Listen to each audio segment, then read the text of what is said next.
নমস্কার। অত্যন্ত আনন্দের সাথে আপনাদের সামনে আবার হাজির হলাম। আমি আপনাদের স্নেহের ভালোবাসার কবি সুব্রত মিত্র। গত পরশুদিন অর্থাৎ 29শে জানুয়ারি 2025 সালের দিনটি আমার জীবনে অন্যতম একটি ভালো লাগার দিন, অন্যতম একটি আনন্দে উদ্দীপনায় উৎফুল্ল হয়ে ওঠার দিন ছিল। আমি সেই সময় এতটাই আনন্দে প্লাবিত এবং একটা আনন্দঘন তুফানি ঢেউয়ে মগ্ন ছিলাম, তবুও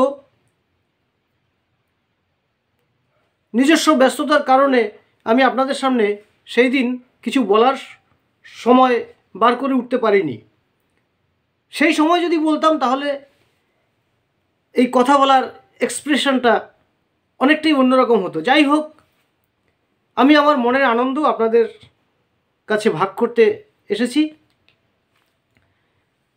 গত 15 দিন থেকে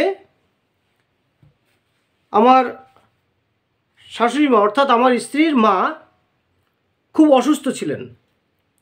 তিনি তাদের গ্রামেরই একটি স্বাস্থ্যকেন্দ্রে বেশ কয়েকদিন হসপিটালাইজড অর্থাৎ ভর্তি ছিলেন। তার সেই শারীরিক অবস্থার মোটামুটি উপশম হওয়ার পরে তিনি বাড়িতে বিশ্রাম করছিলেন। এমত অবস্থায় গত শনিবারে ওনার পরিস্থিতি এতটাই ভয়াবহ হয় যে আমি রবিবার সেই চিত্র দেখে খুবই ভেঙে পড়ি এবং খুবই চিন্তিত হয়ে পড়ি। কারণ সমাজে অনেক জায়গায় দেখছি তো ছোট ছোট কিছু ভুল ত্রুটি বা অসচেতনতার কারণে অনেকের অকাল মৃত্যু, অঙ্গহানি, বিভিন্নভাবে লাইফ ড্যামেজ হচ্ছে। আমি সংক্ষিপ্ত আকারে আপনাদের সেই চিত্রটা একটু দেখানোর চেষ্টা করছি।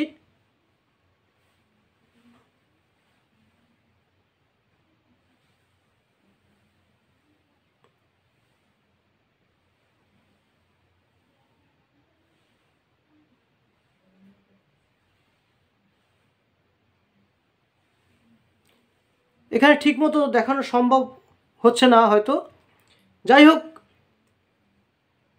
আমার শাশুড়ি মার কী হলো, একটা পা এমনভাবে ফুলে উঠেছে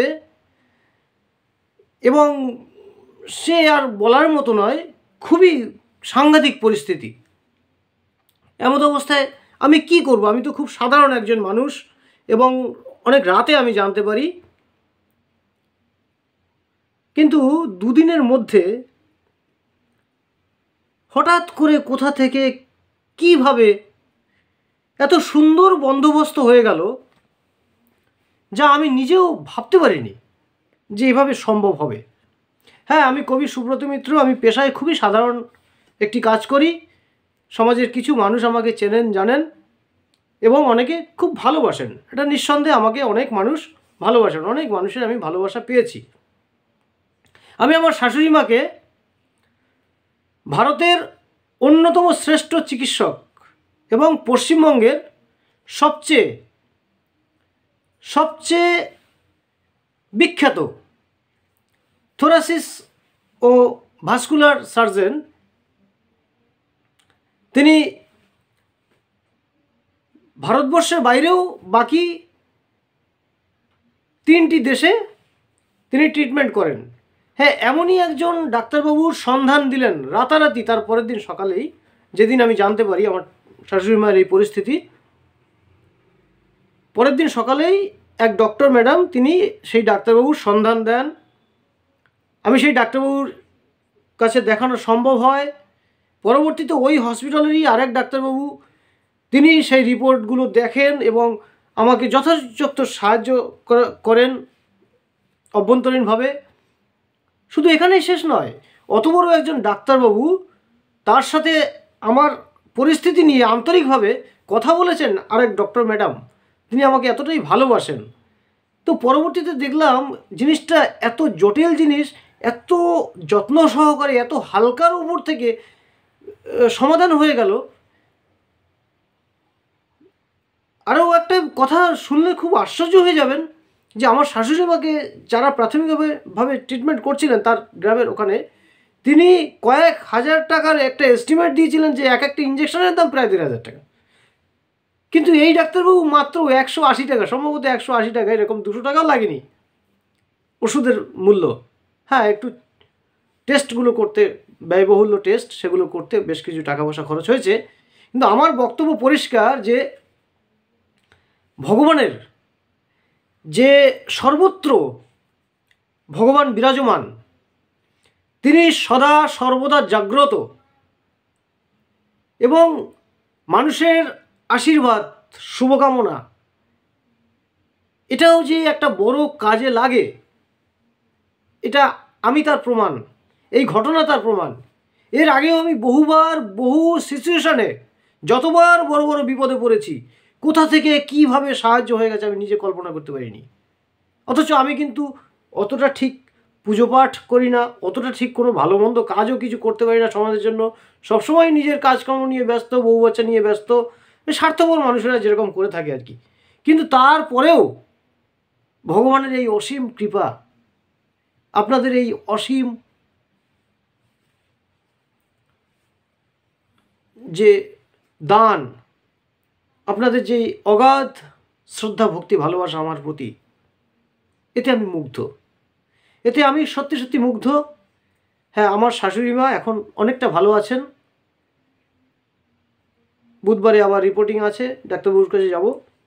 এটাই বলতে এসেছি যে এই যে মাঝে মাঝে অসুবিধায় পড়ে আবার ভালো হয়ে ওঠা, ভালোভাবে চলতে পারা, তার যে একটা আলাদা আনন্দ, এই আনন্দ বলে বোঝাতে পারছি না।